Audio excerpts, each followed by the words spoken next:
Most everyone recognizes the sound of opera when they hear it, but few of us know what opera really is. What you do is you put on a tuxedo and you go into a big, huge house with a chandelier and you sit and be bored to tears, right? I mean, that's the, the cultural cliche about opera. Why do people like to listen to opera? Is there a secret to understanding it? What makes opera opera? What's unique about opera is that it's a combination of all the art forms in a single expressive form. It involves drama, it involves music, it involves stage design, visual arts.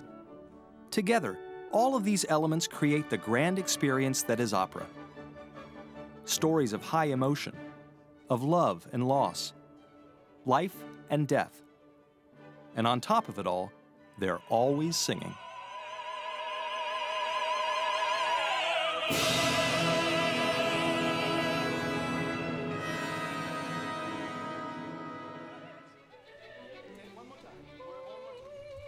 In Santa Barbara, California, at the Music Academy of the West, students are rehearsing for an upcoming opera production.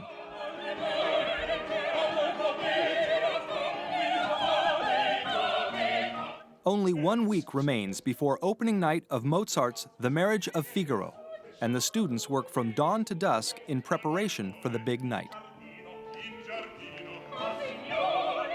There are tons of things you have to study. You have to study your vocal technique, you have to study your languages, you have to study your diction so you can speak the languages without an accent. You have to study stage combat and drama, acting, of course. So many different things that are all rolled into one that you have to be able to produce. Go!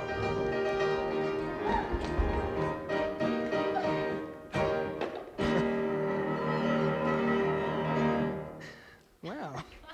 Jeez, not too bad, guys.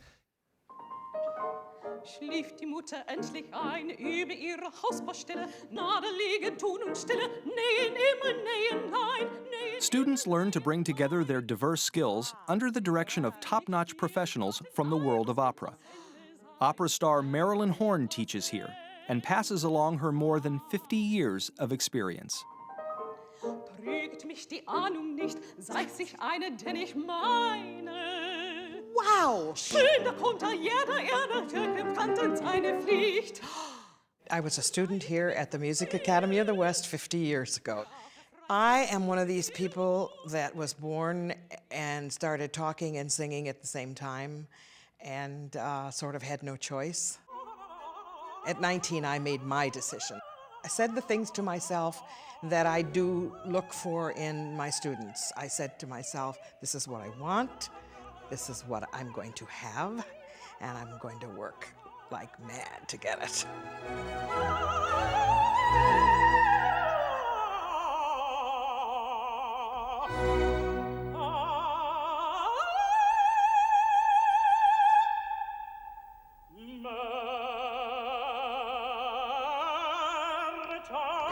Marilyn Horne is considered to be one of the greatest mezzo-sopranos in all of opera history.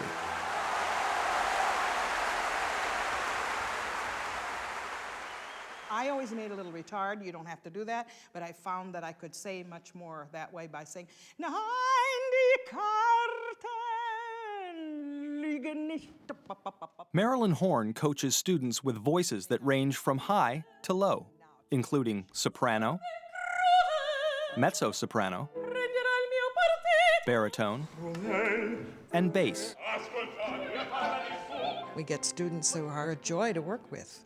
They work hard, and we work them hard. And they're serious. The people who come to this school are serious. They want it too. Up. Wanting to become a future opera star is one thing, but achieving that goal takes a huge personal commitment.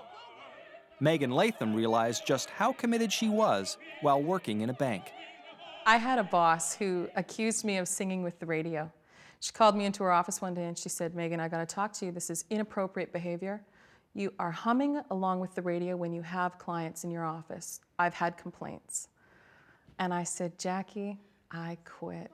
There was a creativity in me that was completely untapped in that environment, and I just thought, I'm still young enough to make a big change, let's just do it. Big in the beginning of the rest. Tutto ancora non ho perso, mi resta la speranza. Because I'm really starting in my 30s, I plan to stick around longer. So I can really sink my teeth into those mezzo roles that are maybe the witches, bitches, maids, or mothers. You know, as I get older, I can really give my experiences to those roles, having been around.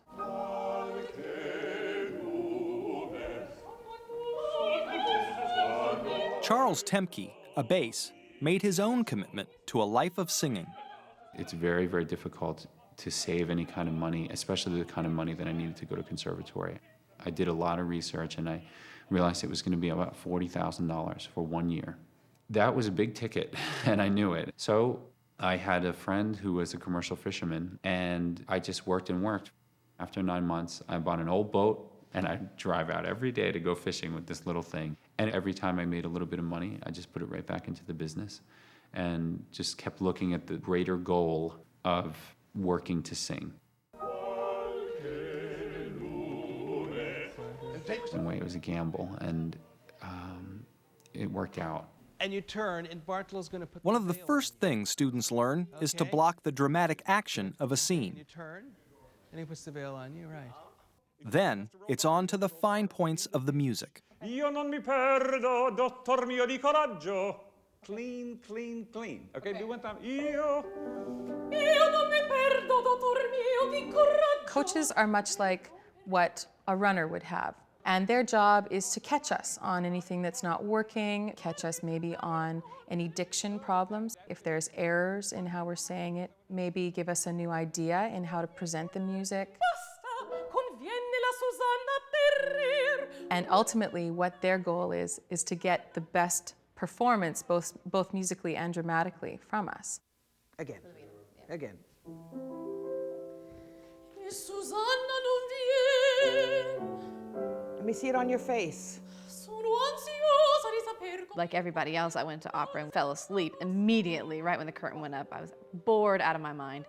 And I just remember this one time I went on a trip to New York and we went to the Metropolitan Opera House and we went to go see Madame Butterfly. And the soprano sang this aria. And she looked directly at me. And she really hit me with what she was saying. That experience made me want to go and take voice lessons at home, so I did. But I never thought of it as something that I actually wanted to do because I always thought I would be a doctor or a lawyer, and then somehow I turned into an opera singer.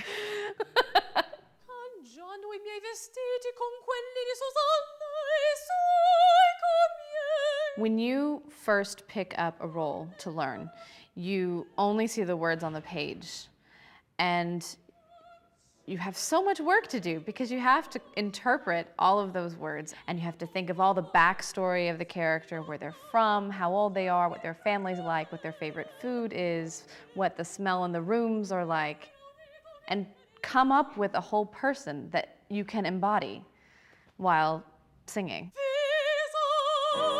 And now,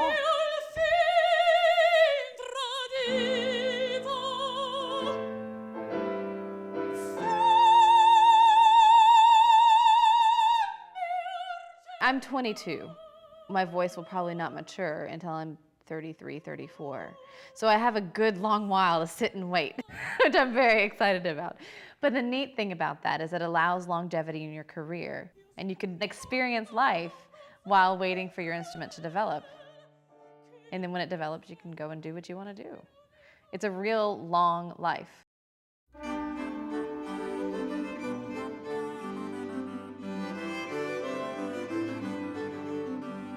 In the early 1600s, during the Italian Renaissance, a group of aristocratic thinkers met in the city of Florence. As part of the rebirth of art, they wanted to reproduce long-forgotten elements of Greek theater from more than 2,000 years before. In ancient Greece, classical playwrights had created a theatrical style called the Greek chorus. This company of actors would comment on the action of the play by singing in unison. The Greek chorus, they stand around and they say, "Oh, I wouldn't do that. Fate will catch up with you if you do." Part of the project of the Renaissance was to try and figure out a way of conveying drama through music, just in the way that, as they saw it, the Greeks had done. The Italian inventors of opera agreed that the words of the new art form must be sung and always understood. The first person to accept this creative challenge was Claudio Monteverdi, and in 1607 he composed the world's first opera, Orfeo. The new art form quickly spread across Europe, and soon operas were being written in such languages as English, French, and German. In Salzburg, Austria, one of the greatest composers of all time was born in 1756. Wolfgang Amadeus Mozart was a brilliant musical prodigy. He began taking piano lessons at age 4, and by 5, he had written his first piano solo. At 8, he wrote his first symphony. By age 25, Mozart was being paid to write music by Emperor Joseph II of Austria. Mozart was the first modern opera composer. Before Mozart, the Baroque operas have a very set form and structure that are musically driven rather than plot driven. What little plot there was in those early operas merely sang the praises of royalty. But Mozart changed all that, writing a revolutionary new opera that used plot to comment on society. The Marriage of Figaro boldly challenged the authority of kings and queens, and paints the royal figures of a count and countess with such unflattering qualities as foolishness and lust. The Marriage of Figaro is one of the most radical revolutionary pieces in all of theater. Many people have said that the French Revolution starts here. To have Figaro calling the Count Mr. Little Count, Mr. No Account in essence, is amazing to have on the stage in any form. More than 2 centuries after it was composed, students continue to discover the Marriage of Figaro's musical possibilities. Mozart's opera celebrates the lives of 2 servants, Figaro and his wife-to-be, Susanna. But Figaro's master, the Count, has eyes for Susanna, and this begins a series of humorous events that leads, ultimately, to the Marriage of Figaro. Megan plays the part of Marcellena, an aging woman who attempts to blackmail the much younger Figaro into marrying her. She is making a deal to pursue Figaro and get this response from him that yes, either he will pay her or he will marry her. Charles Temke plays Bartolo, a lawyer who represents Megan's character as she pursues Figaro.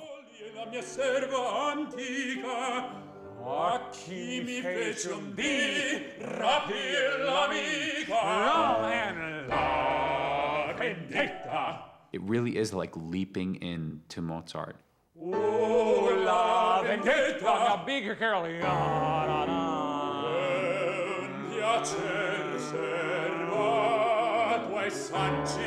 like this?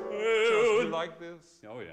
Well, smile when you say that. Oh, that's right. It's a great part, but it's also a very difficult part because you don't get to come out on stage and kind of get warmed up and figure out what you're going to do. It's like, go.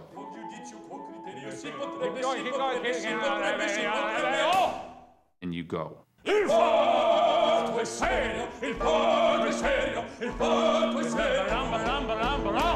The Countess is the most real character for me. She is the only one who is not absolutely off their rocker crazy because she feels things very deeply and simply. Do that, just that end.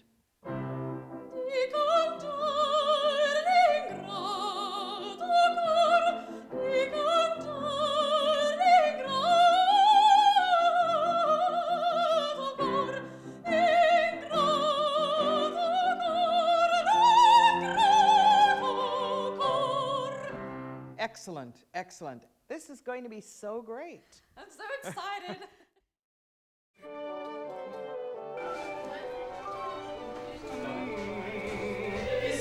Io non mi perdo, dottor mio, di coraggio. That's good. Finally, it's opening night. You're beautiful. You're fabulous. Thank you. It's a great costume, isn't it? I hope you have a great time. You're both sounding great. It's gonna be good. She had much too much here last night down here. You have to concentrate tremendously. You don't have time to think of your nerves. And hopefully you have a wonderful breath support to really get anchored, and that will just start the whole ball rolling in the right direction.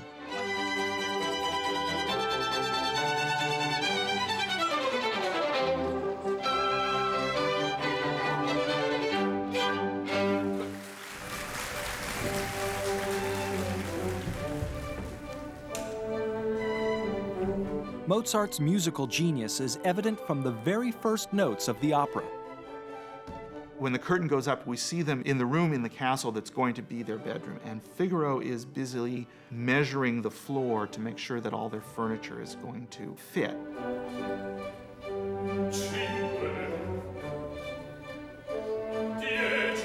And it's measuring music, and it's masculine music. It's handyman's music.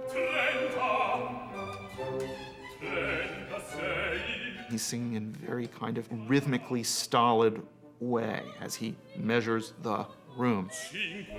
She's over on the other side looking in the mirror, and she's admiring herself. And there's this fluid, lyrical kind of melody.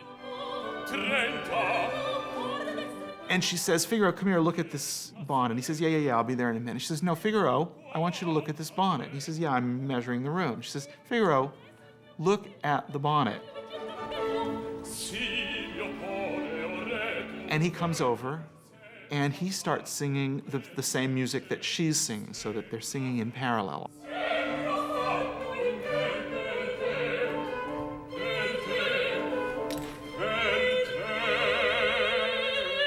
And he has to adapt his music to hers rather than the other way around.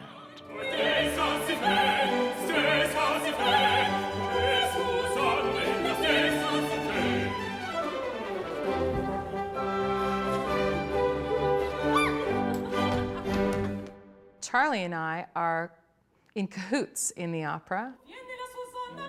He's my lawyer, and he's going to help me get Figaro. This is the deal. I come in with this contract asking, please help me, please help me. And then he sees an angle, oh yes, this could help me too, and agrees. And then it always seems like it's Bartolo's responsibility to push it to the next dramatic climax.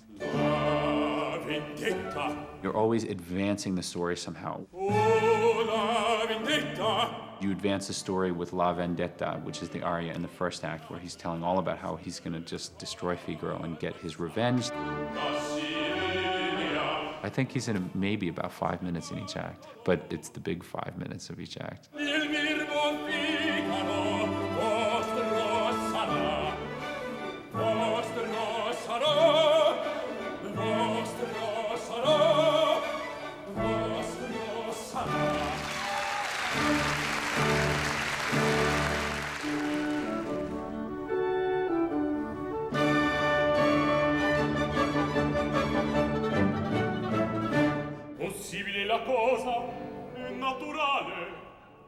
Opera was designed to include a type of singing called recitative, a line of words that are half spoken, half sung, and set to very simple music.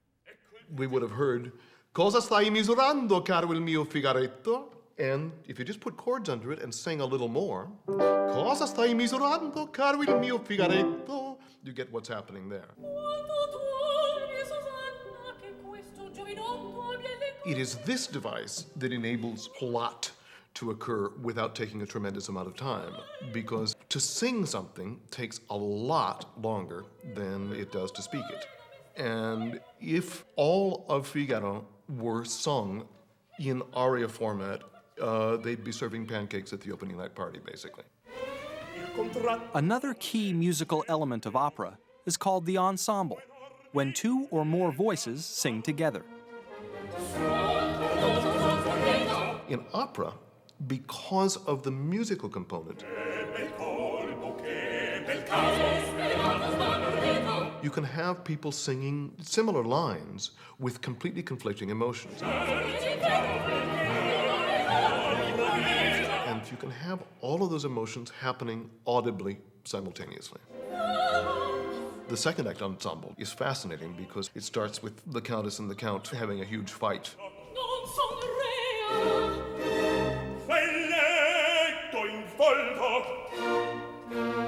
Susanna then steps out of the wardrobe and it turns into a trio.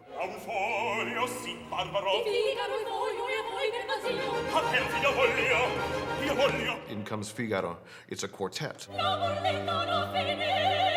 In comes Antonio the gardener.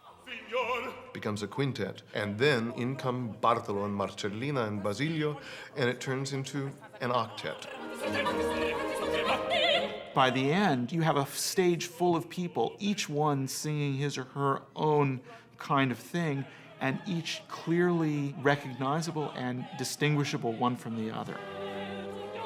He's a master, Mozart, of this art of constructing an act that continually leads to its culmination.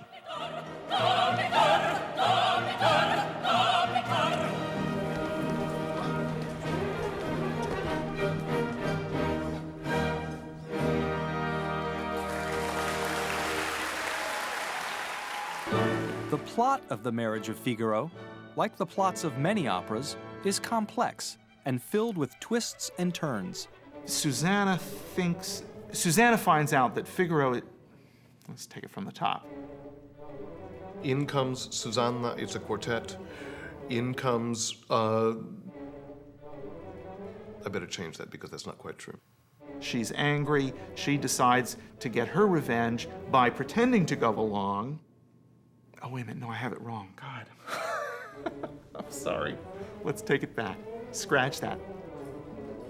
In order to keep track of the story, today's audiences enjoy the benefit of a new technology called supertitles. Like the subtitles on a foreign film, supertitles are a real-time translation of the dialogue. When you go to the opera now, although they're singing in French or German or Russian or Italian, you can follow along and know what's going on. I think that has made an enormous difference in everyone's understanding of what opera is and what it's about. There was a time when going to the opera meant sitting there and saying, pretty tunes, wonder what's going on. You know, now as people come into it, they say, oh, I get it. Now I know why the soprano is jumping off the building to her death. And now I know why the baritone seems so angry and is crumpling up that letter in disgust.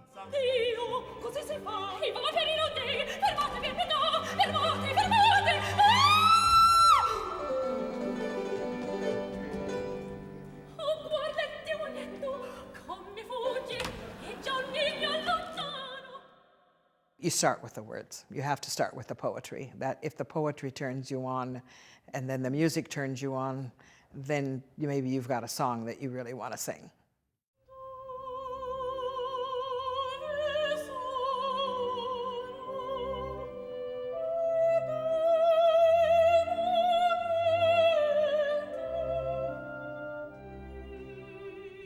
When I'm singing Dove Sono, the aria in the third act, I am so upset.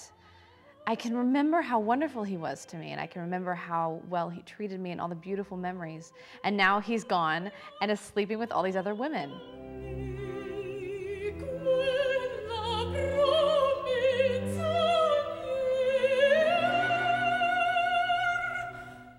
And any woman can relate to that.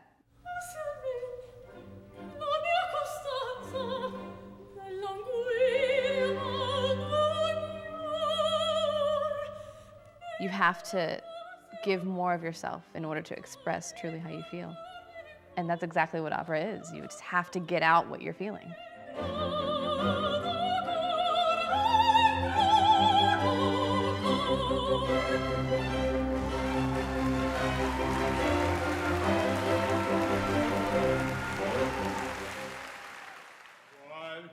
Marcellina is about to blackmail Figaro into marrying her when the plot takes a strange twist. He produces on his arm a birthmark, and I recall, oh my God, a birthmark. I had a child who had a birthmark in that same place that we left on a doorstop years and years and years ago. And oh my God, is this my child? Yes.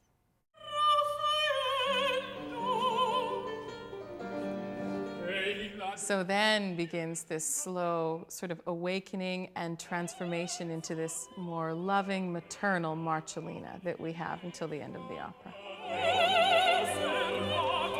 It's ridiculous, I know. It's opera.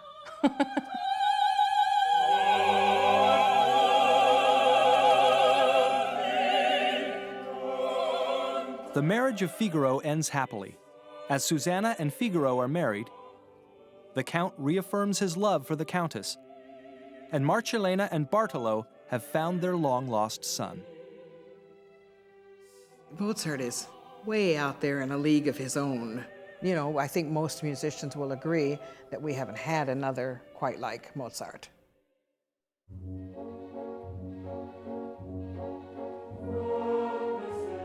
In the more than 200 years since Mozart's death, composers from around the world have written hundreds of operas, each about life, about love, and about the social issues of their times.